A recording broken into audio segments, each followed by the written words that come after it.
Okay, welcome back then. Late September 1861, where we left off. Now, of course, you'll know by now the last episode was a bit of a bumper episode. A lot of it is because there's quite a lot of ground to cover, and once I realised it was as long as it was, I thought, well, I'll just break it up into two parts. I kind of started doing that with some freeware sort of video editing software, and a couple of times it crashed, and I just sort of gave up and thought, you know what, I'm going to upload the whole lot, people can watch it in sections or whatever. But one of the reasons it was long is because there's quite a lot of ground to cover. First of all, the new plan for the European theatre, which really centres around the idea of the kind of Sofia hedgehog. We hold a defensive posture in central Bulgaria. We utilise really a defensive posture to inflict stinging defeats on the Austrians, assuming that they look to push Sofia, which I think they will, and then use that really, those kind of victories as the basis to conduct localised kind of judicious counter-offensives. And the basis for winning the war is, of course, to undermine the political authority of the House of Habsburg-Lorraine in Vienna by continuously defeating them in the field, which is something that we have done successfully for a year and a half. And we whittled their national morale down from a good 30 points, maybe 40 points or so in a year and a half. So my thinking is within a year or so, we could kind of we can repeat that. And that's pretty much it. We bring them down to 70, 75 national morale. This causes civil disorder problems for the Austrian Empire. They have to peel off forces. We're going to see there's a revolt in Venice, for example. They peel off forces to bolster their position in the Italian peninsula. They offer us a white peace, or maybe even peace with some concessions. I crap out some kind of schmaltzy sort of victory video. We'll go home and have tea and medals. There are a couple of ifs in all of that, okay? First of all, obviously, that we continuously defeat them in the field, which we have done so far. We've done it. This is our second war with them. So that's a fairly reasonable assumption that we can do that we have the forces at our disposal to do that. The other thing, of course, is that they continue to prosecute futile offensives once their national morale becomes sufficiently low. That's something that we are kind of rather banking on. The idea is that if it becomes sufficiently low, then, well, we do reach a bit of a fork in the road before we kind of call it, curtains. Let's say it all goes to plan. They offer us a white peace once they get to 75, 70 national morale, okay? If they do that, well, we could choose to take it, of course. Let's say it's a white peace. Let's say it's a peace where they throw a bit of money at us. Now, that's good, but if it's a white peace, we might be in a position to fight the same war again in 4 or 5 years' time. And maybe this time Russia intervenes. Maybe this time France intervenes. It could be messier. The other option, of course, is that we actually pursue a war with them. We continue doing what we're doing. If we're defeating them in the field, they continue to prosecute futile attacks. They have less forces at their disposal because they're peeling forces off to bolster their domestic situation.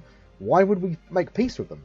And also, the kind of defensive plan that we have, this could be translated into an offensive plan once their national morale becomes sufficiently low. That is to say that the fighting capacity of their forces diminish.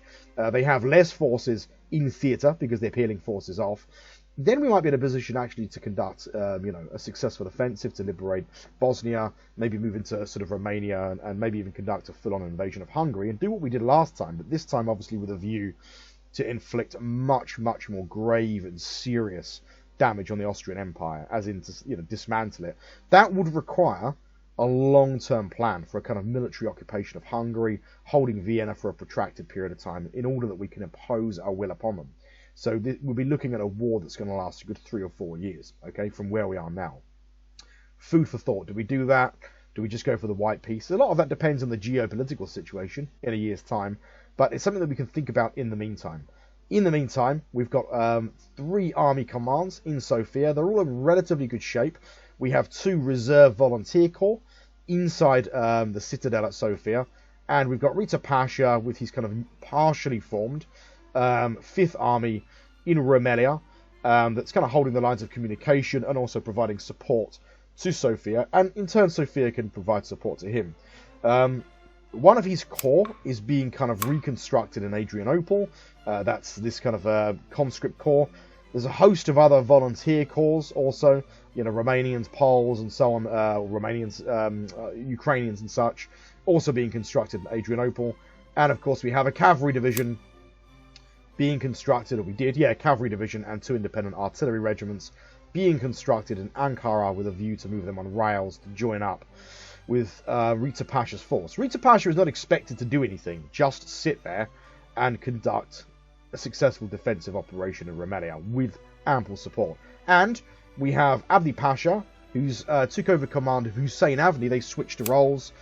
in Salonika receiving replacements. His force sustained, terrific casualties in the failed operation to try and push into Bosnia. So he's going to be in Salonika for some time. The other thing, of course, we looked at and actually prosecuted was a failed intervention in Egypt.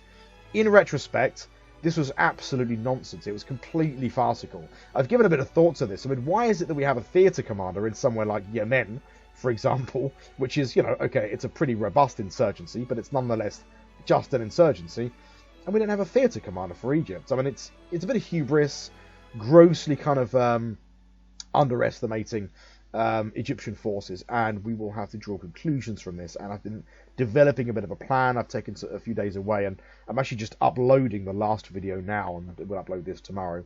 It's, Saturday. So, I have a plan for Egypt. The plan is, first of all, we try and get the Italians out of Alexandria. They've gotten an absolute sort of drubbing, so the idea is to avoid combat, defensive posture, and we're going to try and get them on the transports. It's 5 days. Okay, we'll have to sort of settle for that. Now, in Salonika, we've got we've got one full division, the Tripoli division, which is in Salum, supported by a cavalry brigade. These forces also took a bit of a drubbing in Gazala. They're holding a defensive posture. They are set to actually defend and retreat, so they will try and defend a little bit but fall back. I think they should be okay. The Egyptians are going to be hard pressed to supply I think anyway, I may be wrong, a really serious invasion in any kind of force. They can send brigade-sized forces, but once they get to Salum, much more substantial forces will be tricky to supply from Alexandria. I suspect that is the case. In the kind of east, from Palestine and Sinai, we've got two divisions. One of them is 13 days away. One is already in the Sinai, and we're looking to at least really, kind of just really, for the time being, throw a kind of cordon sanitaire around Egypt, contain them a little bit, and buy us a little bit of time to develop a plan.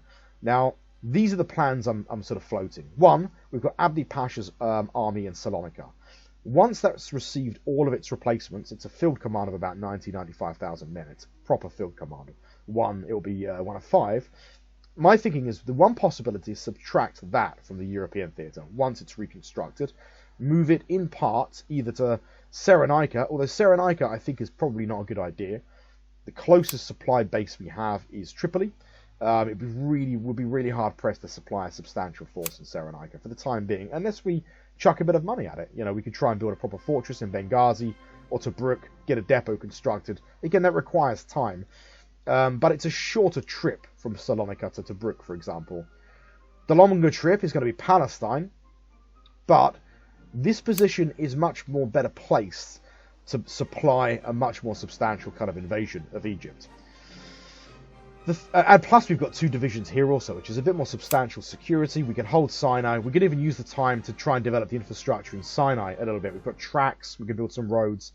That will increase our supply efficiency as we move into Egypt. The thing is with this plan, this was an idea that I was thinking about, is it's just kind of overkill. 95,000 men is far more than I think we need to deal with Egypt, actually. Even though the last battle at Alexandria suggested that in Alexandria that 85,000 men. Well, that's all of their forces combined, including their fleet there and this kind of thing.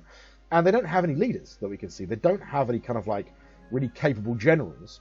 So this is the plan that I think we're going to go with. We are going to construct a kind of task force. It's not going to involve any of Abdi Pasha's forces. We're going to use one of these volunteer corps, whether it's the Italians, we get the Italians back to, for example, Smyrna, we get some replacements, we get this kind of force in a sort of slightly better shape. We attach some forces to that. Maybe a cavalry division, some marine brigades, something that we can construct fairly readily, and build a task force of about 60,000 men. Not quite an army, not quite a corps, somewhere in between, a kind of ad hoc formation. But the key thing is we assign that force with a commander. That is the key thing, and not just any commander. We're not going to use this as a way of unloading kind of dead wood from the European theatre. There's going to be no point sending Rita Pasha to Egypt. So we need to think of a kind of, maybe someone like this, Mehmet Ali Pasha. He is a prospect for a future leading commander. But two most capable commanders are Hussein Abi and Omar Pasha. Mehmet Ali is in command of the Imperial Guard under Omar Pasha. He's a 3-star. He got his promotion. He's aggressive. He's a really, really good commander. I fancy him as a kind of prospect for a leading senior commander in the Ottoman army, going into the 1860s. So he's a good prospect. He's someone that's aggressive. We can relieve him of command. We have 3 kind of junior commanders in Omar Pasha's force anyway, so I think that's doable. And because we're only going to be using one of the volunteer corps, it doesn't matter that it requires a lot of command points, because we're not going to have 3 of them. We're going to have a full-sized army. So we're going to construct a task force in Smyrna. And at the same time, we're going to increase our heavy load capacity by trying to build, or looking to build, an additional transport squadron. So probably, what have we got? Yeah, it's going to be a steam transport squadron. 150 days, 240 money. We're not going to do it yet. I'm holding off on that because it may not be necessary, and it is quite a bit of expense. I think they're going to go with the Palestine option. We make a landing in Samaria, bring the force down to Sinai, and then that's going to be our main intervention force. The good thing with that is we also have 2 additional divisions that we can fold into that task force and relieve other forces as need be. But that would make a force of a good 60,000-70,000 men under a capable commander. We'll hold a defensive screen in the west. Maybe going to probe Gazala as best we can, try and draw forces away. But the main attack is going to be prosecuted through the Sinai, into Suez, occupy Alexandria. And it's still going to take a little bit of time, but not as long as using Abdi Pasha's force. So that's basically the plan for our intervention in Egypt. But of course, yeah, we hope we get the Italians. I made some glib remarks in one of the videos about Italians and Hungarians and Ukrainians being disposable. That's not really the case, of course. None of our forces are disposable. We don't want to throw away volunteer formations kind of willy-nilly. We want these forces. We want to use them. So fingers crossed that we get the Italians off. They've got 5 days to try and get re-embarked before they get absolutely mauled. We've got Protectorate status pressing ahead with 3 turns into it. There's a good chance that by the end of this video, Protectorate status will have been achieved in Yemen. That is a really big step for what has been a really expensive and bloody kind of insurgency. And that will result, it's not just a notional thing, it will result in qualitative changes on the ground. We will gradually, any Yemeni forces, it may even compel these Yemenis to actually make peace with us, and gradually these territories will fall over, just naturally, they'll fall into our kind of military control, even if we don't have forces present in any of those locations. So, that's pretty much it. In the meantime, Abdi Pasha's force, yeah, he's sitting in Salonica. We can't do anything with that. We've just got to wait for, we could use this. We could use some of his forces, okay? Whilst his infantry corps, 2 of them are being reconstructed, we could, for example, detach a cavalry division, some independent artillery, something like that, to kind of construct this task force. That's a thought. So that's something we might consider doing. One thing we are going to start doing is we're going to start freighting into Sofia some of these corps that are being constructed, these kind of volunteer corps. So, for example, we've got some Ukrainians here. Why the hell not? We'll set them to hold at all costs. We'll set them to go on rails. And we're going to get these boys into Sofia. That's one force. And then what else have we got? I think we've got some others here as well. Yeah, Bulgaria. I've got these land there. Another reserve formation. This force is probably in better shape, but we don't have the rail points for it yet, so we'll keep them in place for the time being. Let me double check the forces in Ankara. Yeah, so they're in the process of being constructed. Okay, that's pretty much it. We've got the main fleet sitting off, providing a kind of escort duty, really, setting off. We are going to set that to an offensive posture, just in case the Egyptians try to get anything to see. We want to engage it. We've got the raiders in the maritime trade box, the Mediterranean maritime trade box. We can't see any Egyptians there yet, but we're going to hold our position there for the time being. And that is pretty much all the moves we're going to make. In Sofia, defensive posture, and let's set them to hold at all costs now, I think. I was toying with the idea of prosecuting a kind of offensive either to the west or to the east. Actually, we're going to use defensive victories as the basis for counterattacks. I think if we hold here, we maul the Austrians if they move on us. Even with their combined strength, I think we're going to be okay. Bit of a gamble, but I think that's what we're going to do for the time being. We've got some supplies. We're going to keep them there. That supply is going to be attached to the Egyptian task force. Yeah, that is pretty much it. Let's just check our reports. Let's check in the American Civil War. Yeah. The Union's pushing down the Mississippi. It looks like the Confederates. Curtains for the Confederacy, isn't it? Early as well, 1861. I mean, the Confederacy did quite well in the first year of the war, as I understand it. Let's set our trade balance. Keep exports set to 20 for manufactured goods. Now, we have got a lot of private capital, so we're going to unload some on a project. We'll have a look at what in a moment.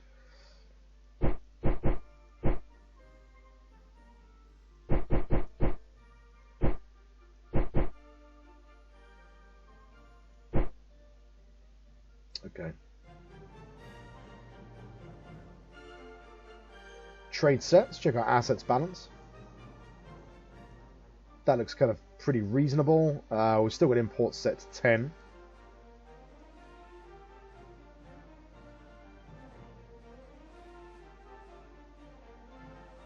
Yeah, that's good.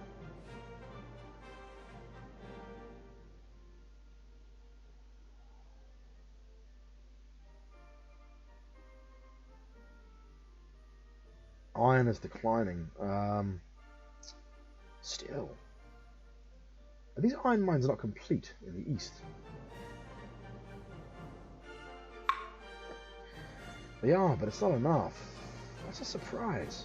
We'll leave it a turn. It may just be because we've kind of... I'm trying to think if we've constructed anything that's sort of required. Anyway, we'll leave it for that. One thing we are going to do this decade, or in fact, maybe between now and 65, we could set a bit of a plan to construct 2 rail lines. One is going to go all the way from Ankara to Adana, which is quite a, it's militarily important, big kind of depot there. And we're going to link up Aleppo, Latakia, push down to Damascus, and then ultimately sort of Jerusalem. The other rail line, we might sort of break off from Erzurum down to Diyarbakir. I'm thinking from there, Hakkari, Mosul, Samarra, Baghdad, and then ultimately push that down. That's quite a big infrastructure project. I mean, that's going to almost double the number of railway miles. So it's a pretty sort of ambitious project. Before we settle on doing that, we're going to look to expand the agricultural base. We're going to sort of do in the Middle East what we did in the Western Ottoman Empire. And the Balkan Peninsula was the kind of breadbasket, really. It still is. It's the breadbasket of our economy. But we want to expand that. What we're seeing now is significantly increased demand for agricultural goods, both domestically and also for exports. So to that end, let's spread the industrial or the agricultural revolution to the Middle East.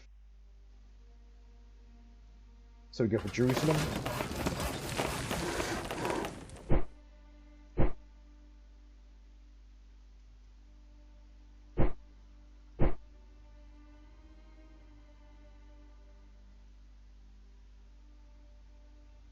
Fishing.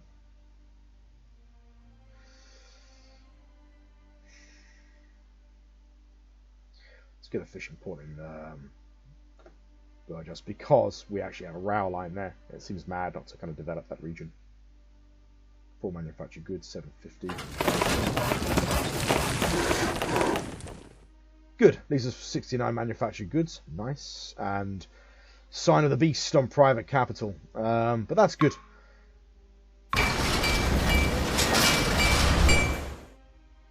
For some reason I thought I saw that we could build something in Constantinople. I'm going mad.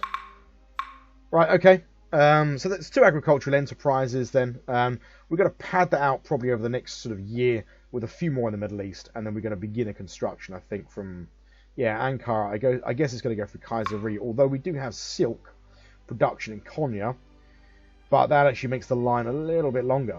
Whereas through Kayseri, we could just go straight down to Adana. So it's balancing, it's going to be a balancing act between kind of economic benefit and just having shorter lines, which benefits us militarily.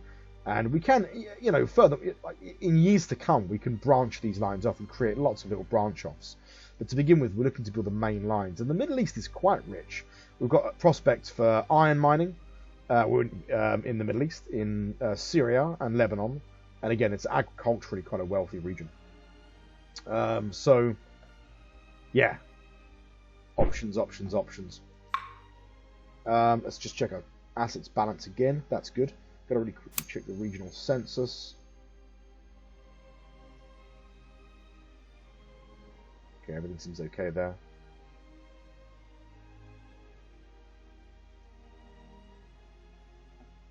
Right, I think that's everything economically. We'll just check actually what the round was like economically. We are having some good rounds economically at the moment. Yeah, again, 144 for 537. I mean, domestic market sales seem to be settled into the 500 range. That's with 0% inflation. Bear in mind, a couple of years ago, we were touching 500 with 5% inflation. It's now 0%, and we're well into the 500s fairly consistently now. Exports are about generally 2/3, it seems, about 2/3 of what domestic market sales are. So we are a big exporting power for sure. And imports very low, which is always good to see. We import a few things just to top up certain kinds of commodities that we're not really self-sufficient in. You know, so like things like canned goods, for example. I don't know how the algorithm for canned goods works really. What happens is your economy sort of with conversion set converts some of your surplus agricultural goods into kind of preserved food. That in turn can be converted into manufacturing goods. So the larger your agricultural base, you know, like the more you can bleed that into kind of topping up your manufacturing base. It sort of shows that, you know, a really, really developed agricultural economy does have some productive capacity. It's not something, you know, it's not, you know, it doesn't mean you just exist in the backwater, but it does require us to build canned goods shops. We kind of have too many now. We have a slightly top-heavy economy now. We have a few canned goods shops, and we're converting more agricultural goods and more preserved foods into manufactured goods than we can actually support. So it requires you. So, but I don't know how I'm thinking if I just expand the agricultural base of the Ottoman Empire, will that naturally just result in more preserved foods?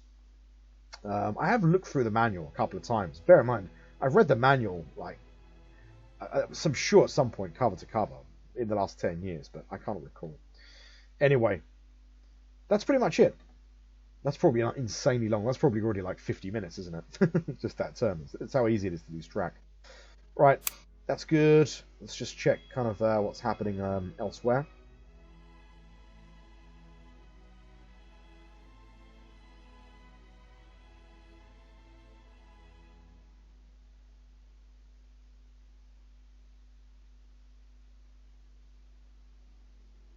Okay, that's all good, I think. The really, really important thing is that Zarif Mustafa Pasha holds his ground in Aden whilst this kind of protectorate sort of status transition happens. If we have some kind of embarrassment, he gets his arse handed to him in Aden, then the protectorate status falls through basically, because obviously we don't have the credibility to press it through if we lose military control of Aden. And it would be expensive and a lot of egg on our faces. No big change, but the Dutch are starting to pour more resources, and they have certain kinds of things like vaccination campaigns, you know, slightly more kind of colonial instruments than we. That reminds me also, the other thing that we have to keep in mind is I don't know what instrumentation exists to the Austrian state to maybe bolster their national morale, because their national morale has gone from like 93, 94 to 101, and they've not scored any big military victories in the field. I don't know why is it. Sometimes you'll get national morale just from taking a location like Niš, even if it's not a victory location, which they haven't taken, by the way, but they did, for example, take Zvornik. We took Zvornik and then they retook it, so that might have something to do with it. But I don't know, maybe they have some kind of, they could pass some kind of law reform. I mean, about 2-3 months ago, they enacted some kind of partial mobilization, which I guess is bringing in a new kind of draft into the army. What that means for us, I don't know. But the national morale bumped a little bit after that. We have a revolt in Venice or Verona, which is really good to see.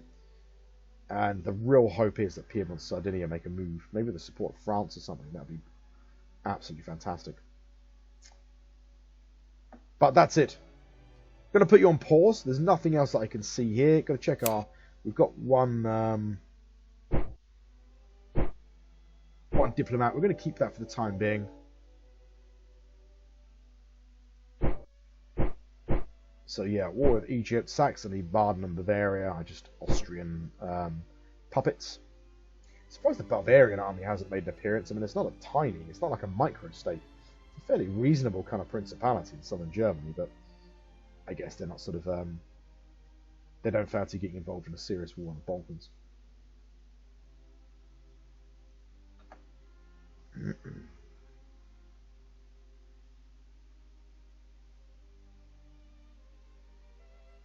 Austria and Belgium, possible crisis, tensions have gone bad between them.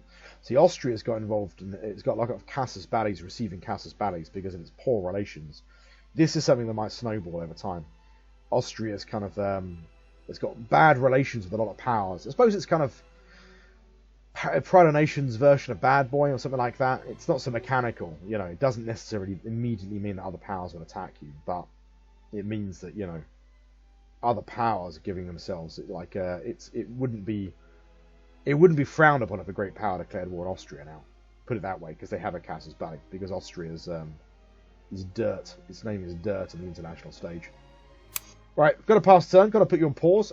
We are in, where are we? Late September, so we'll see you in, I guess, early October, the beginning of the wet season. See you on the other side. Okay, welcome back then. We're past turn. We're in early October. And well, let's have a look at the main theatre.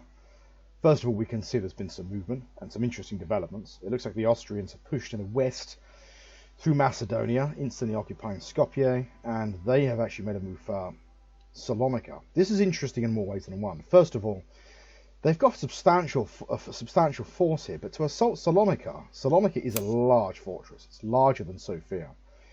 It also has a full-time standing garrison, comprised of 2 infantry divisions, or fortress divisions, and emplaced artillery, plus a mustered force, which is substantial. It's a handful of kind of like a harbour regiment, garrisons for the kind of depot and such, but also fortress garrison of 3 fortress divisions, plus Abdi Pasha's command.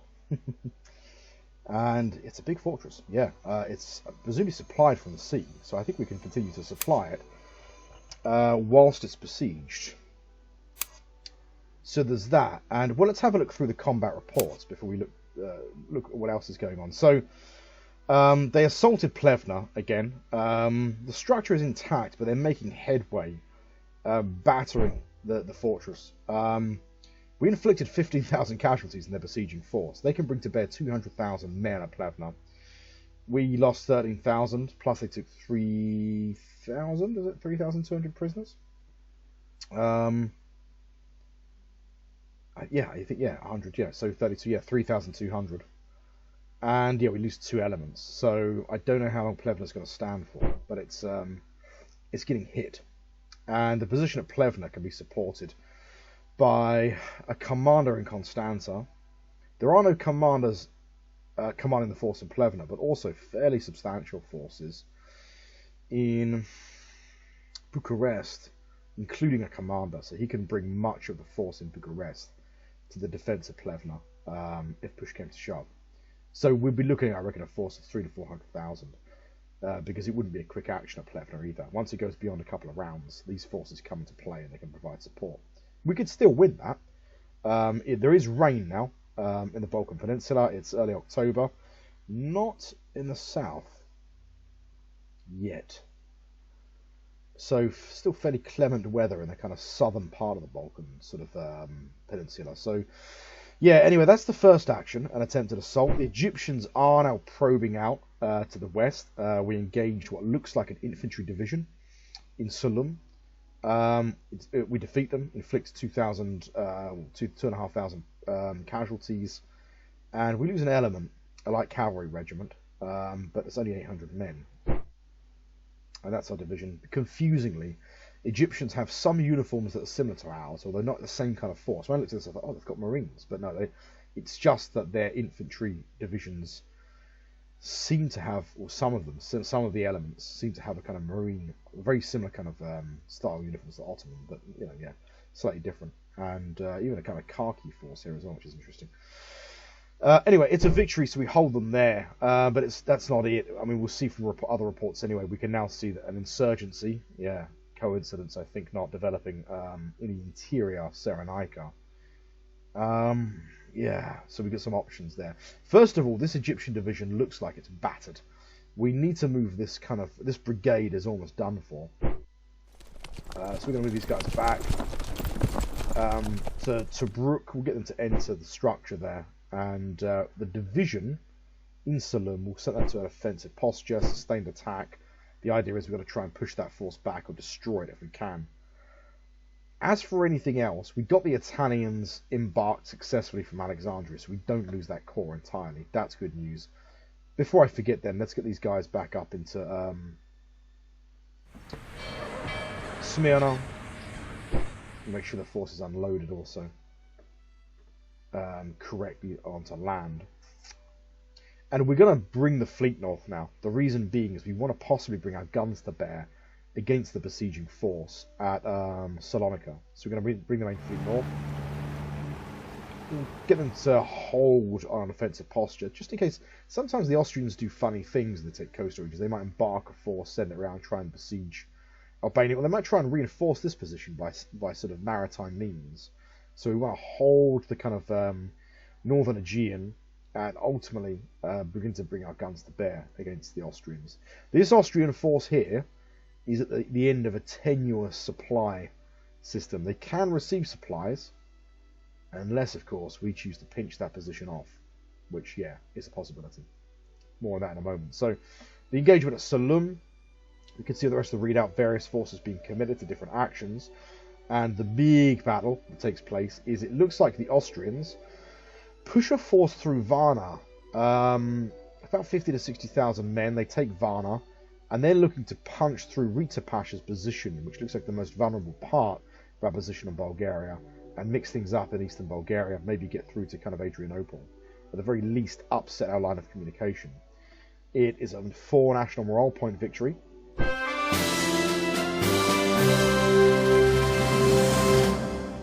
And yeah, it's a wholesale victory. We destroy a number of elements, inflicts just under 50,000 casualties, takes 17,000 prisoners. That arithmetic doesn't quite add up when we consider the number of Austrian forces that are actually here, but my assumption is that there are other Austrian forces in addition to this. Small forces, maybe an extra 10, 20, 30,000 men that are in the mix. But that for whatever reason they don't make the count in terms of the forces that are committed to the battle at the beginning, at least anyway. We lose 10,000 men, that's very cheap, and it's 4 national morale points, so we bumped up to 116. Austria, it's these victories, the ones that add up. They stack up. Austria's back down to 97. It's national morale banked for us, and again, it further undermines the credibility of the regime in Vienna. And that is our route to victory, of course. So that's good. What we do from here requires a little bit of thought, because there's a few options. First of all, these forces are now separated. Do we look to lift the siege at Plevna, conduct a strike to the east? It wouldn't be a small battle in Plevna. Straight off the bat, it would be a sizable engagement. On flat ground, in not great weather, but it would involve all of our forces, save for Abdi Pasha. The rationale for this is, I think what we have in Salonika is enough to hold against an Austrian assault. And so that's one option. Whereas Plevna is likely not going to hold for too much longer. Maybe another fortnight, maybe another month. I mean, maybe 6 weeks at best. But I think beyond that, it's unlikely. So we could look to lift the siege at Plevna. The Austrians are attritioned somewhat there, but yeah, they have substantial forces that can be brought into play. So we'd be looking at something of kind of force parity here. But food for thought. In terms of march time, Hussein Avni's 4 days, Omar Pasha is 8. I don't like that. I don't like staggered times, 8, 8, 8. Yeah, so it's going to be a case of moving Hussein Avni and then using the others as support. Don't like that either. So yeah, that's one option. The other option is we look to close off and seal this position off. In the last analysis, Sofia will hold against any kind of substantial siege for some time. So we've got time. And we have a line of communication from the railroad going from Constantinople to Salonika when we need it. The other option then, we don't launch an attack this turn, but they don't have massive forces available in Bosnia-Herzegovina, as far as we can see. They've got a force under, I recognise the portrait, Albrecht. A small formation here. This looks like it's probably a corps-sized force, perhaps, or division-sized force. They have a corps of Ukrainians in Slavonian. Notable thing about this, and that is it's a regular army corps. These are not militia. It's not a reserve army corps. It's a regular army corps. Look at their morale. That is not a big morale bar. That's interesting when we consider that compared to, for example, one of our regular army corps. Even I mean, it's about the same as a kind of conscript force. Their morale is low. Not all forces. It's not uniform. When I saw this, I had a look. For example, there's a cavalry division in Sarajevo that has fairly high morale, and it looks like a light cavalry division. I've got to click on the elements just to see that. That's an incredibly cool portrait. It looks like one of them might be a new variety or an old variety. I don't know which one's which. But yeah, very cool kind of Austrian cavalry uniforms. My inner 12-year-old being sated there. Again, a reserve infantry division. Not high morale. So, food for thought. I think we're going to go with option B. We're going to move the lion's share of our field command to Skopje, Macedonia. They don't have much up here that can be brought down to do any kind of serious damage that I can see. And we've got good intel on Bosnia because we've got a loyal population here. So we've got really good insight into what the Austrians are feeding in before it makes an appearance in kind of, into the Bulgaria or southern Serbia. We could see what's going on up here. They don't have much. They've not got much kind of coming down. So we don't attack straight away, but we look to seal off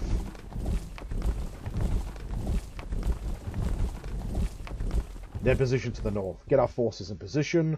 8 days march. In rain, at least in Sofia, crossing a river. But once they're there, what do we set? We'll set Omar Pasha to an offensive posture, just in case any forces try and make their way down here. Or through. Maybe the Austrians try and break off and go north. But yeah, we hold this position to the north. That puts the Austrians in a tricky position. We get the main fleet in the Aegean, locking them off there. That's a big army. It's a big force. It's a lot of mouths to feed. It's a lot of boots that fall apart. It's a lot of uniforms with buttons falling off. This is going to be a force of 200,000 to 300,000 soldiers under Karl Ferdinand. 20% command penalty. He's got a big unwieldy force. The supply train there that will deplete quickly. And who knows? Maybe they go broke. Maybe they launch an assault against Salonica, and it fails, and it leaves their force weakened and vulnerable. Yeah, we could score something big here if we play this right. Even if they take Plevna and move down to Sofia, like I say, these reserve formations in Sofia should buy us considerable time. These kind of volunteer forces. So, yeah, let's kind of have a look at Salonica again. So let's kind of join the garrisons up. Combined garrison of 73,000 men, plus Adi Pasha's force, which is now to 50 or about 60,000. That's a decent sized force that we have there. I hope they press for an assault, especially against a fortress which is the structure's intact. We'll see what happens. So far so good. That does leave Rita Pasha a little bit vulnerable on the right. I don't want to fall him back, but I'm going to keep him defend and retreat. So if he's really seriously pressed, he can fall back to Adrianople. But for the meantime, he can hold that position on his own. I think he's in a position to do that, especially with the these Austrian forces that have just been defeated. So that's pretty much our moves there. So we're getting the Italians in Smyrna. We've got a supply detachment there. We could reuse the Italians once they kind of once they recoup, get replacements. In terms of what else we have, we've got some Ukrainians and some Landwehr sort of forces that are kind of volunteers, but they're really only partially constructed. So I think perhaps not for now. That's pretty much it. That's pretty much our military moves. The other report, which is important to look at, is maritime. Whilst patrolling, then, Fleet 4 inflicted 7 hits, took 9 in return. So yeah, there's some Austrians in the trade box. Need to keep an eye on that. We do need to break off now. The raiding fleet has taken some damage. That wasn't the only engagement there. I'm sure I saw another one. Yeah, so initially they landed 9 hits, took 8 in return. So a couple of engagements, really, against Austrian raiders that looked to outnumber us a little bit. But we landed some good hits. There's a good chance the Austrians will break off because they will need to send their own ships back to port. So let's get fleet back to Smyrna. We'll set to passive posture, evade combat, because those ships have sustained considerable damage. That's it then. In terms of combat, that's pretty much done. Yeah, we've got some 4 national morale points in the bank, and again, sort of inflicted some damage on the prestige of the regime in Vienna. So a cereals farm, Rumelia fishing port. Let's see what other economic options there are.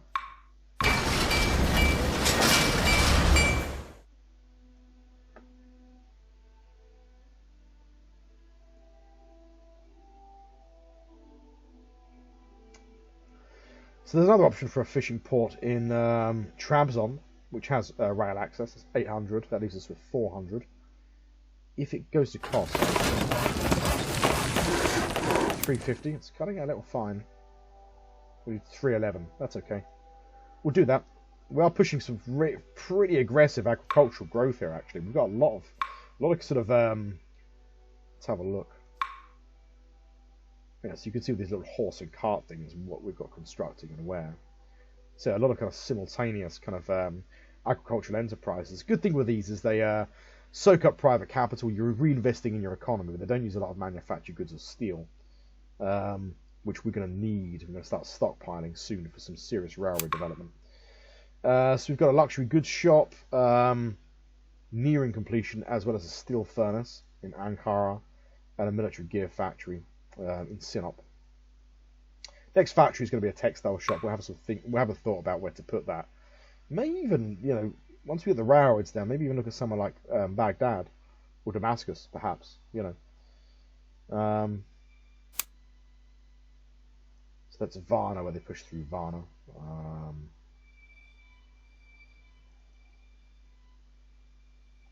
Something with the American Civil War.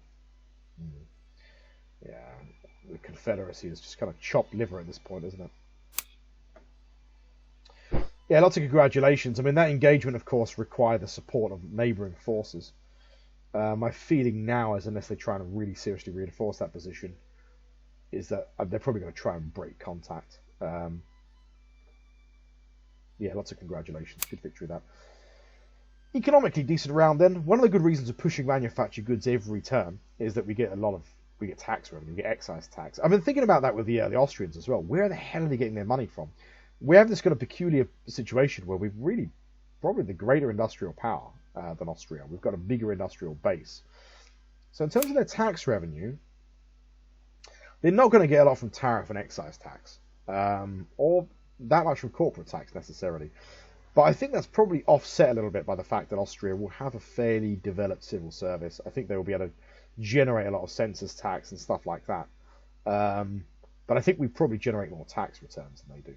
That would be my guess. We generate a lot more private capital per turn. We have a bigger economy than Austria. That's the peculiar thing. But they're maybe a bit more populous. I mean, they've got a more kind of urbanized sort of society. Definitely they won't lack officers in the way that we do, at a guess.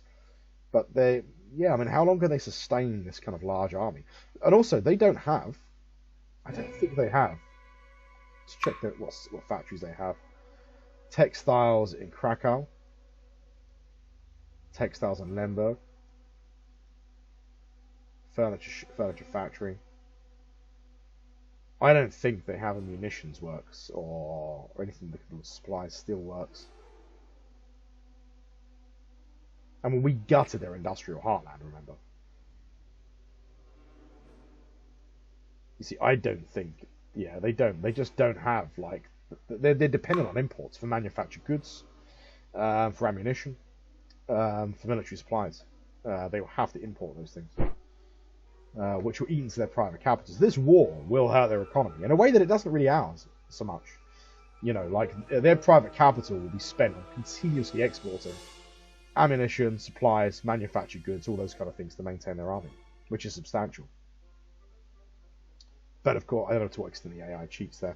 So yeah, good round economically. We sold 146 on the national market for 543 private capital. 88 units of merchandise exported for 336. That's nice. 30 imported for 60. Decent round. Let's set our trade balance out. The difficult thing here, of course, is occupation of the region surrounding Salonica. Cutting the rail line off means that we have a drop off in tobacco production from the tobacco plantations both in Salonica and also in Plevna too. So yeah, that's a large part of our tobacco production that we can't really utilize for the time being.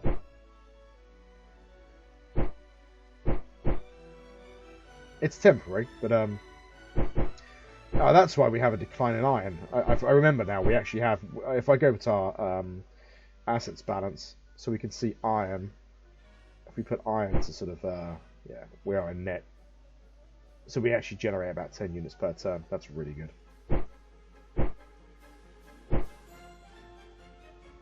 So we can export iron. Fruit's also a problem. Salonica produces fruits.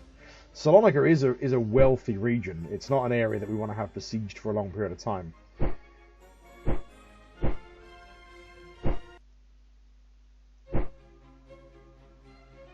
go to our assets balance screen.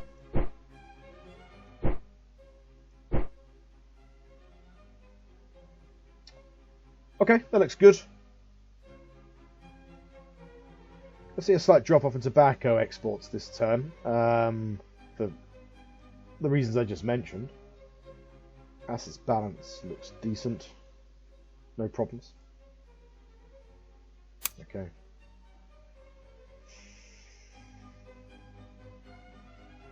Now, one thing I did notice is a bit of a colonial opportunity, which we're going to have a look at in a moment. Protectorate status, halfway there.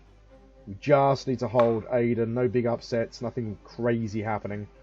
And yeah, it should be in the bag.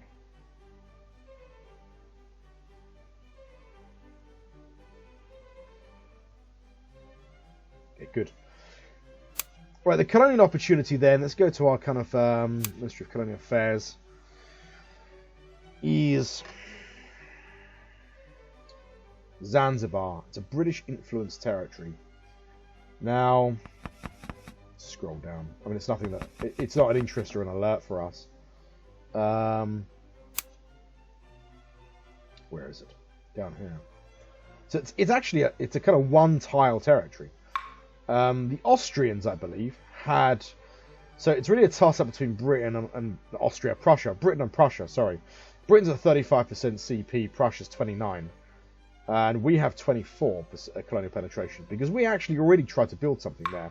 There was a revolt, it was destroyed, but everything else was destroyed as well, including the British and the Prussian kind of presence. We're going to send merchants to Zanzibar, and we're going to send a mission. Once the merchants become settled within a turn, we'll set up a trade post, and we're going to try and establish a presence there. Take a bit of time, but it's establishing a commercial presence there is worthwhile. It's an opium-producing region, and gives us something in the Indian Ocean, just off the coast of Africa. We don't want any big conflict with Britain or anything like that, but it might draw their attention away, for example, from Aden and from the Persian Gulf, where they occasionally kind of try to get a bit involved.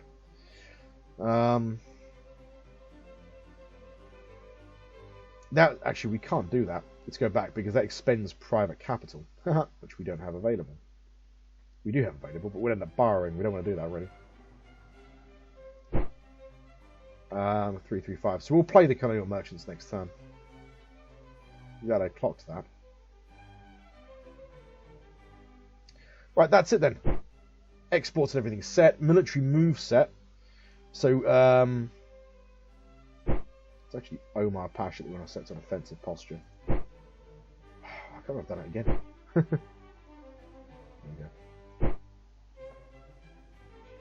Yeah, let's get ourselves established in Macedonia, seal the Austrian position off here as best we can, and look to nail this force and do it hard. We need to give this force an absolute hiding. Destroy as many of its formations as possible, but a victory over this force will be big. You know, there's a good chance that a large part of it will break through, get back up to Sarajevo, but it's the national morale that we're chasing, not force annihilation. If we get force annihilation whilst chasing national morale, we'll take it. But yeah, it's engaging them in big pitched battles that we can win. We would have significant force superiority, I think, come next turn, come kind of late October. Right, that's it. So let's really quickly check. Okay, the rebels have rejoined Austria. That's a shame. Jet Sumatra. It's a kind of long-term project. Dutch are pouring some resources into it, looking to lift their kind of penetration into the region. Main thing is we've got enough of a position here that we can kind of try and stop the Dutch turning it into a protectorate. For the time being, we're going to maintain this sort of status quo as best we can. Right, I'm going to put you on pause. We're in early October, so we'll see you on the other side in late October. Okay, welcome back then. Late October, 1861, and we can see some developments straight off the bat. So we can see what the Austrians have done. Initially, I thought, how did they get a force into Adrianople? Did they push through Rita Pasha's position, but they couldn't have? Well, it's really unlikely they would have managed to get a substantial force through. No, they've broken the force in Salonica into two, pushed through Kavala, and now they're besieging Adrianople. This is significantly less alarming than it looks, and in fact, what it serves to do is to split the Austrian force. So, a portion of their force remains in Salonica without a commander, with supplies beginning to dwindle. The commander broke about half of his force off. Say the commander, but he's not visible, so I don't know where he is. Where is he? No, the commander, actually, he's still in Salonica. So Karl Ferdinand is in Salonica with most of his force. A portion has broken off and gone to Adrianople. This force is not big enough. Not even nearly big enough to push Adrianople. Not just because we've got loads of volunteer forces there. But the garrison in Adrianople is, with a permanent force, plus the force mustered, it's a force of like 71,000 men, plus, you know, these reserve formations, which are going to have set to hold at all costs. These volunteers, which really bolster it, plus an army corps, which is detached from Rita Pasha's force, which is in the process of reconstruction. So, not going to happen. It is not going to happen. We do need to, however, begin to close this off now. First of all, Rita Pasha needs to clear the ground between the force in Adrianople and the position of Plevna. Plevna was assaulted again. We'll look at Sulum in a minute. Again, it's a defeat. We inflicted 11,000 casualties. They've got 93,000 men there now. So, yeah, take 11,000. They take 6,400 prisoners. There's not much left really now, I think, in Plevna. Likely to fall probably next turn. Which opens up some questions as to how this front develops. This is all much less alarming than it looks. It looks on the surface like there's a vice closing in, but what's really happening is we're seeing Austrian forces being kind of divided up with supply issues, and our forces, for the most part, are concentrated. First of all, we move on Salonica. Rain has now reached northern Greece, and we're not going to be moving fast. But we're going to move Omar Pasha. He is set to an offensive posture. Hussein Avni is not activated. Abdul Karim, we're going to set to an offensive posture also. And he is also going to move in to support Omar Pasha. Hussein Avni, there's options here. He's set to a defensive posture. He's a fast mover, so he moves quite quickly anyway. We can move him 6 days, set to a defensive posture. Maybe he's engaged. He's going to hold out for 2 days. Or do we move him back up to Sofia, where he can support Rita Pasha if he's pushed. Rita Pasha could support him if Plevna falls and they try to push for Sofia. That said, I don't think Sofia is going to fall quickly. You know, we've got substantial volunteer forces in Sofia, plus whatever garrison is created. So do we just keep Hussein Avenue with the rest of the force? Moving into Salonika, and then move this force through Kavala. The town is still held. Through kind of Kavala, Thracia, and move on the breakaway force, push the Austrians into Adrianople. The real disruption here is economic. It should be said. There is going to be an economic disruption here. We're well placed to take that hit. We've got a lot of tax revenue. We're exporting a lot of manufactured goods, and our economy's in good shape. So it's not going to be. It's going to be temporary, and it's not going to be substantial. I think we keep force concentration. I think that's where we're going to do well. Well, we've moved to Petric. 13 days.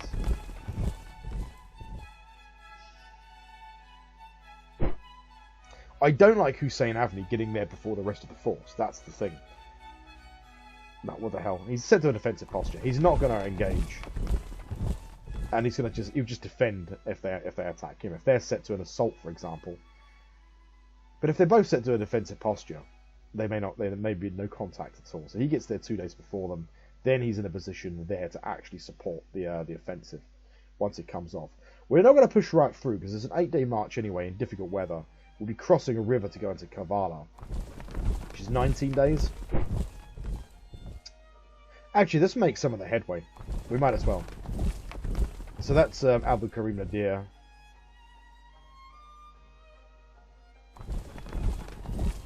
$19 We won't force march them. We're going to engage in Salonica. The hope is that they fall back. But we're going to keep marching. It means that come next turn, it's going to be like a 4-day march or something like that. That's my thinking. Or a 3-day march. But they will be substantially disorganized. So once we get to Kavala, so long as there's no contact there, they then have to sit tight and rest. But the longer they have a force in Adrianople that doesn't have a continuous link through Riza Pasha, I'm thinking we move Hussein Avni to Sofia, you know. It does constitute a split in our force. But with the Austrian forces split, we defeat them in detail with 2 commands, led by Omar Pasha, no less. So it's sort of a cakewalk, and their supplies are going to diminish. We get Omar Pasha to Sofia. He supports Riza Pasha. That guarantees this position is secured, really.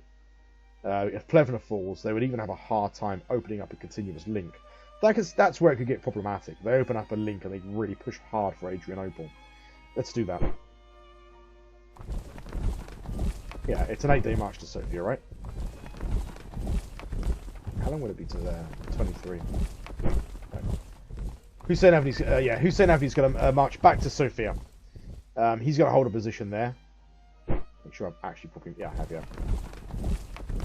It means from 8 days on, he can support Riza Pasha's defensive posture. Actually, Riza Pasha is going to be set to a regular... He's going to set to offensive posture. He's going to clear this force. We want him to clear the ground. This force is really broken, and there's no commanders that can support. There's no commander in Adrianople. There's no commander, at the moment, in Plevna. The theatre commander for the northeastern front is Joseph Gioli, and he is in Bucharest. There aren't other commanders there. They do have substantial reserves in Bucharest. We should point that out. And once Plevna falls, those reserves are probably going to pour across the Danube. So we could do it. Hussein Avni. In 8 days, he can support the defence. In the meantime, Riza Pasha clears the ground in Rumelia. Omar Pasha and Abdul Karim Nadir hit the force at Salonica. They definitely have the forces to absolutely give this force a hiding. And then they press on to Kavala to clear some of the ground. What we are going to do to kind of support the situation is we're going to set up a shore bombardment. Initially, we're going to do Salonica, and then we're going to move into the Bosporus for 3 days. And we're going to bombard the Austrian forces that are near the coast at Adrianople anyway. Okay, that's basically Europe dealt with, I think. Yeah, that's Europe dealt with. Keep in mind that we actually, in Salonica, we have Abdul Karim also to support the offensive there. Okay, his force is partially constructed, but it's large enough that it can do some damage. It's 61,000 men, so that's good. The Italians made it back to Smyrna. That's good to see. We'll put them inside the fortress for now. Actually,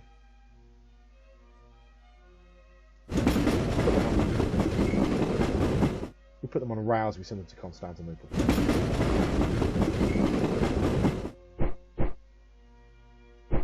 Enter the city. Right, good stuff. Right, this is where things get tricky then. So we've had an engagement at Salum. We defeat that Egyptian division. Inflict 2,000 casualties. That's good to see. Some more substantial Egyptian forces are now pushing. This looks like 3 or 4 divisions. It's a 20% command penalty for them, but that's a fairly substantial force. I'd be interested to see how much they can supply that beyond this position, but it does mean that we are going to have to now retreat, fall back, really. To 10 days.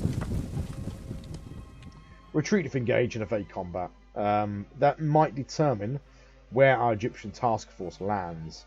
If they try and make a serious play for Salonica, they could do some damage here. We've got a lot of colonial kind of We've got a harbour mission. Okay, so we've just got a harbour and a fort. But fort might hold them for some time. But if they're going to push really hard for Salonica, it means that the task force is going to have to land probably in Benghazi, maybe even Tripoli, and then we move down and stop them here at the kind of Alligator shoulder. No forces visible at Suez, but we're going to hold this position for the time being. What we are going to do is begin the construction of roads in the Sinai. Road network. 40 private capital, 40 state revenue, and 5 manufactured goods. On you, lab out. Get in there. And 12 tons. So it's a while before they're completed, but let's do it now. Let's at least get the ball rolling on it. Protectorate status in 3 turns. 6 weeks. Just 6 weeks away. All you have to do, Zarif Mustafa, is hold that position. And Zarif Mustafa, once this goes through in 3 turns, well, we need to start seriously thinking now about assembling this kind of task force for Egypt. But Mehmed Vazif could be a candidate, subject to what happens in Yemen once protectorate status is declared and kind of accepted. He could be a candidate for the Egyptian Theatre Command. Just because the other forces that we have are kind of in play at the moment, we can't really subtract a commander at this stage. We get them easily. For example, we could actually. We could subtract a commander from Omar Pasha's force and get it to Tripoli or something like that, but we won't do that just yet. We'll use the Italians, I think, to tell you the truth. They're short by 1 element, 1 regiment. Where the other thing is raiders are getting hit in the western approaches. They're okay for now, but yeah.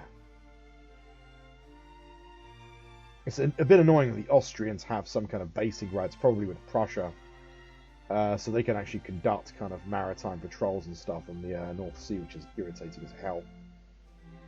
Merchants are okay for the time being there.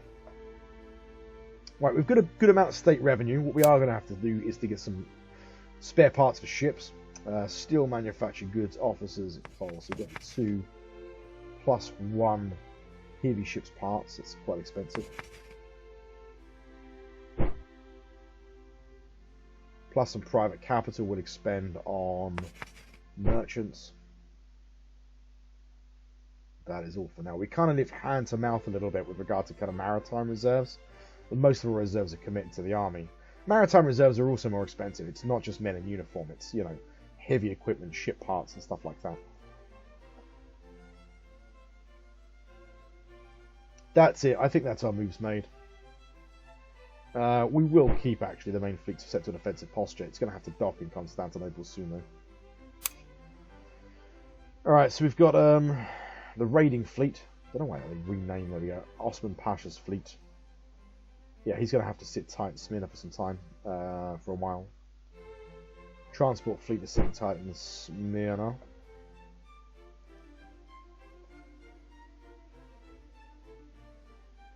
$18 officers. Right, let's give some thought to this task force. First of all, we actually have some forces that are kind of constructed in Ankara. So we can move them to Smyrna or Constantinople. What the hell? Let's dispatch the task force from Constantinople. To that end, let's get the transport fleet to Constantinople.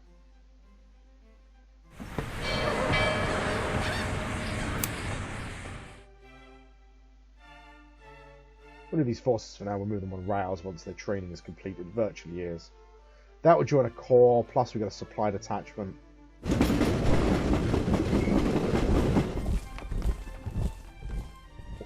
We'll put the supply detachment, we'll attach that to the reserve corps. Once these 2 armies make their way to Adrianople, once they're there, and this situation is relieved, that's when we'll detach a commander. And we're earmarking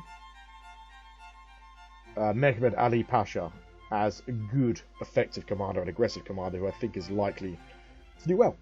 He's likely to do well, and we'll switch. We'll give the Imperial Guard to one of these guys, either Mehmed Rashid Pasha or Mehmed Vasif Pasha. And maybe we actually look to expand our heavy lift capacity now. So we can either build river transports, or we could build Let's put a proper transport, steam transport squadron. 240 state revenue, plus 16 manufactured goods, steel, coal. Okay, that's fine. We're building Constantinople as well, because where our main shipyard is.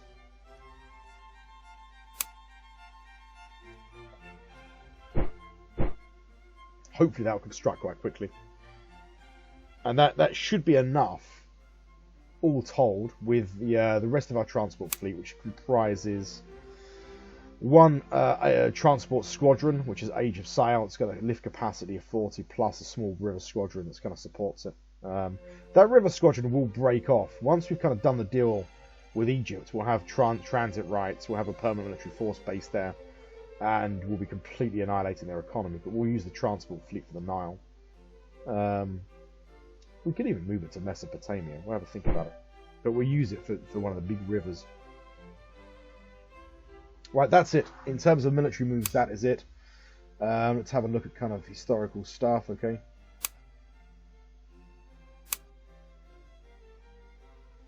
Fishermen's Port begun in Trabzon.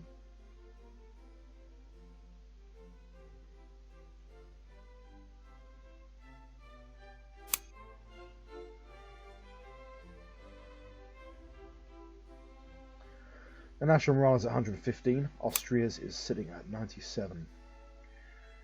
I think we're going to be looking at some big battles soon. They might gain national morale from Plevna. We can keep that in mind. Let's have a look at the garrison. I think the garrison in Plevna is kind of, yeah, it's almost over for them. I say there's nothing we can do about it. I think the focus is on dealing with this force, which is isolated. It doesn't have access to supplies, and rolling it up, and it's now divided. And really, all it's done is caused economic disruption. This force cannot threaten Adrianople, as far as I can see. Make sure everything in Adrianople is set to a proper defensive posture. It is. Yeah, that's good. It's really good. Right, economically then, manufactured goods, fruit, textiles, small amount of tobacco. Okay, domestic market sales 142 for 502, exports 81 for 298, 30 imports, units imported for 60. Let's set our exports for the turn.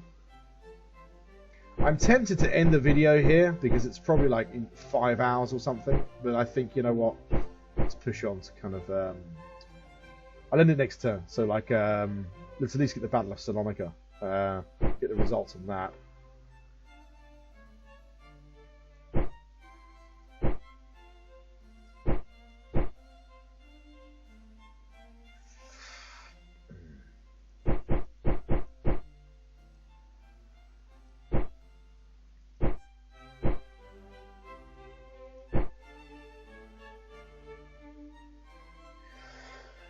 Good, nice round figures. He who does not like round figures does not like life. Assets balance. Yeah, that all looks decent. No areas of concern.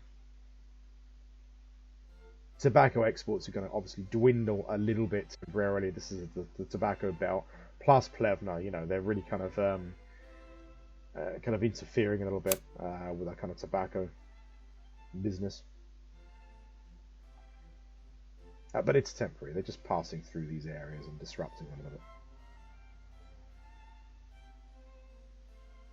bit. Okay, that looks okay. I can't see any sort of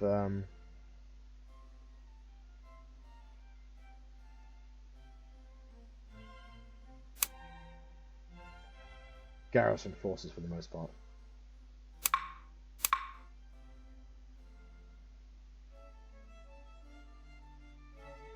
These are garrison forces, overwhelmingly. Nothing in near Odessa. More substantial railroad development in Russia. They're still with the Prussians, the Germans. They're kind of, I guess, fighting an insurgency in Scandinavia. God knows what their long-term plans are there. Right.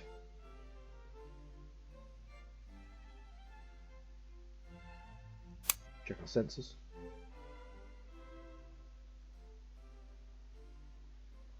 No strikes, nothing to be too concerned about. Right, let's play the Colonial card then in Zanzibar. So we've got a mission going in. Colonial merchants.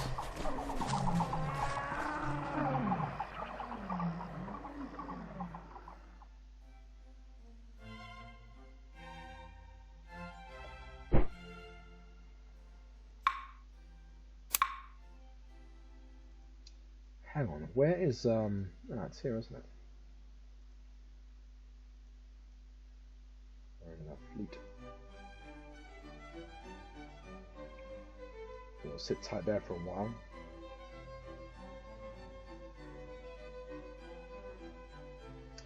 We'll use gunboat diplomacy. 15 money, 3 coal, 1 manufactured goods in Aden.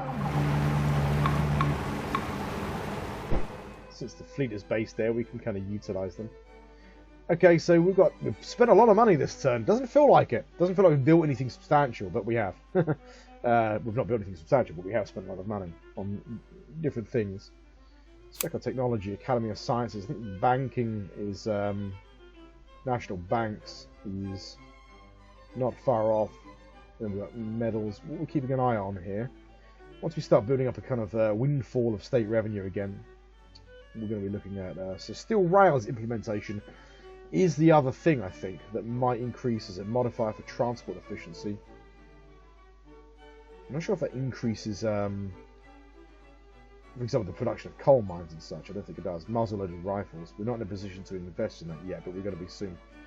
Right, that's it. Yeah, so I'll put you on pause, past turn, and we'll see you on the other side in early November. Okay, welcome back then. Early November, 1861. And let's have a look at the report back then. So first of all, we've got the attempt to clear Amelia to ensure that there's no link, really, between the Austrian forces in the north and in Adrianople. That was successful. We destroy one element. The rest of their force, we gather, has fallen back. It's either fallen into Adrianople, or I don't know where, or it's just dissolved. It doesn't really say that a force has been routed or anything. We haven't captured any forces. We've destroyed one element. We take 1,600 prisoners, inflict 3,000 casualties, destroy an element, take fairly heavy losses. Rita Pasha takes nearly 6,000 casualties out of a force of only sort of nearly 70,000 men. But anyway, successful action. He's not activated this turn. He loses an entire element, so he needs to sort of recover that. In addition to that, another offensive against Plevna. Again, it registers as a defeat. This time they're taking 11,000 prisoners. They inflict, 5,000 casualties. Or rather, sorry, they inflict 8,000 casualties. We inflict 5,000. Plevna still holds on, but by an absolute thread now. It's game over. Plevna falls in late November, I think, whatever we do, unless they don't assault it. I mean, it seems inconceivable. But I don't think we can really press an assault or an offensive north. We might be able to. There is a changed situation. We'll look at that in a moment. But yeah, so there's an assault against Plevna, and Plevna is on the verge of falling.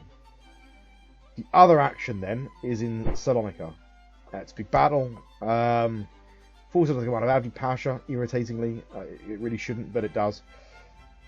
We inflict 50,000 casualties, destroy 2 elements. Happy with that. We take 25,000 casualties, but we also take 3,200 prisoners. It is an absolute kind of that's a blueprint really for what we want to do. A bit cheaper would be nicer, but whatever. We take half the casualties that they do. And that's a kind of nice blueprint for the actions that we want to be looking at now as we press towards Adrianople. That's the first engagement. There is an additional engagement at Salonica.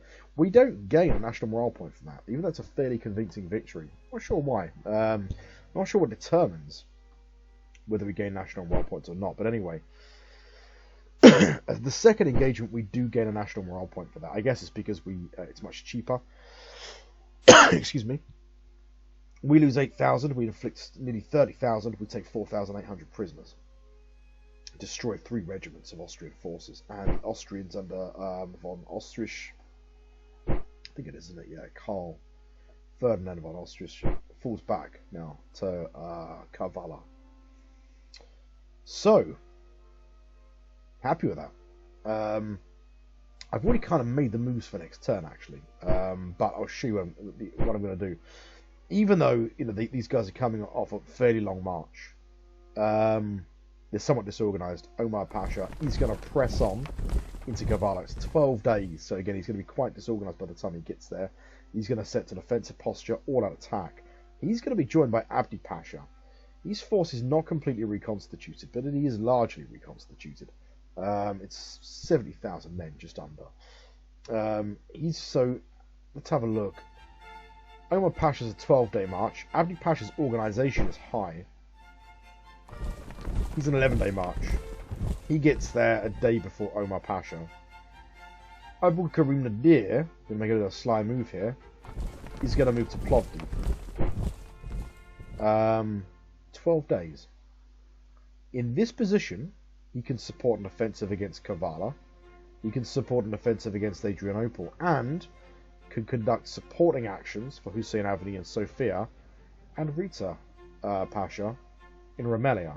So he's in a central position in Plovdiv. So yeah, it gives us a nice bit of defense in depth and a kind of hedgehog sort of system in central Bulgaria. So that's the actions anyway. That's it. Absolutely, a good victory at Salonica. The siege of Salonica is lifted. That has some economic repercussions for us. And we are going to bring Abdi Pasha's force back into play, even though it's not completely... let's see what other forces we got here. Yeah, even though it's not completely reconstituted. Once we get to Adrianople, we'll kind of redock Abdi Pasha, so to speak, inside the fortress at Adrianople to receive replacements. The siege of Adrianople continues. The structure is intact, but there are not enough Austrian forces to, I would suggest, pose any serious threat to our position in Adrianople. This fortress is absolutely secure. So yeah, these are going to be our moves. It is going to be a little bit risky. I mean, like Omar Pasha's his force is going to be worse for wear. Somewhat exhausted. He's crossing a river, but yeah, it's going to take him 12 days in difficult weather. But we are going up against an Austrian force, which has sustained heavy damage. He's going to be low on supplies, and we can absolutely do this.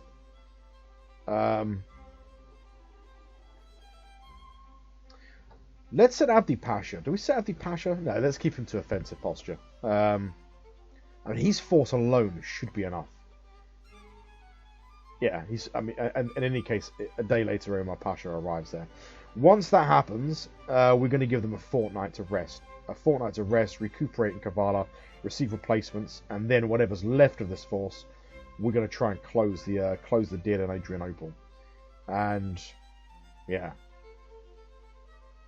with Abdul Karim in Plovdiv, Rita Pasha to the north in Rumelia, it's going to be tricky for them. It is going to be really, really tricky for them. We might even hold a force in Kavala on an offensive posture. So if they fall back in any direction, they're going to be in a really dangerous situation, If we destroy this is a force of 200,000 to 300,000, as it was to begin with, the force completely destroyed. So, interesting. That's the turn. We get a national morale point, only one. They're sitting at 97. We need to do more than that, but with the victories that are going to come from this sort of isolated Austrian force, we'll see what happens. In the north, at first I was like, where the hell did this come from in Niš? We had good intelligence in Bosnia.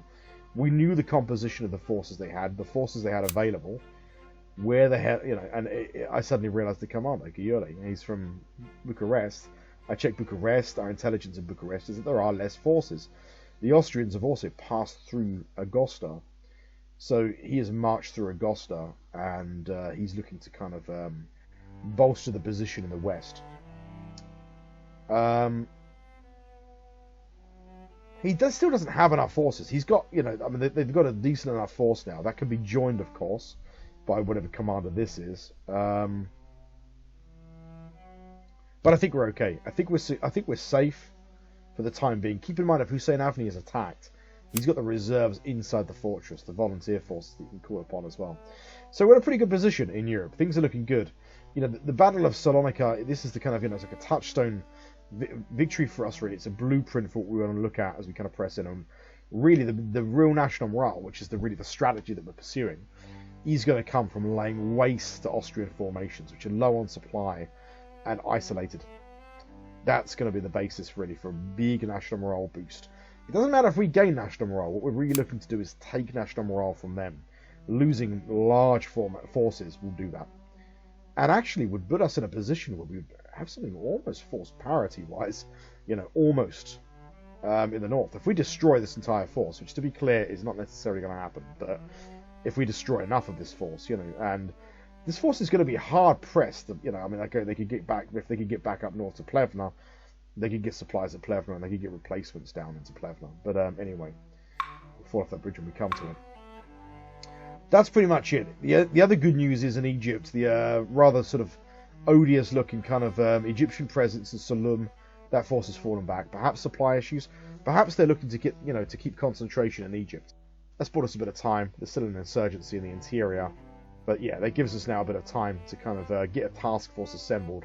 And we're going to start doing that in the next video. Hopefully, look to intervene before the winter's out, maybe at the beginning of next year, to land a force, probably in Palestine. Get it into Sinai, and it's going to be a reasonable force. It's going to be a force of good 50, 60,000 men with an effective leader, and the plan for that force is to give the Egyptians an absolute hiding, and occupy Cairo, and provide the basis really to create a satellite in Egypt, create a nation which hands over most of its state revenue, gives us complete access rights, and also we'll get quite good relations from all of that. In long term, we could begin to exploit their economy also. So Egypt will kind of be in the bag as a satellite for us. In Aden then, 2 turns left. In a month's time, Aden will be a protectorate of the Ottoman Empire. That's it. I'm going to leave that video there in early November. We'll pick up in early November, I think, where we've left off. So yeah, thanks for watching this video, and I'll see you in the next one.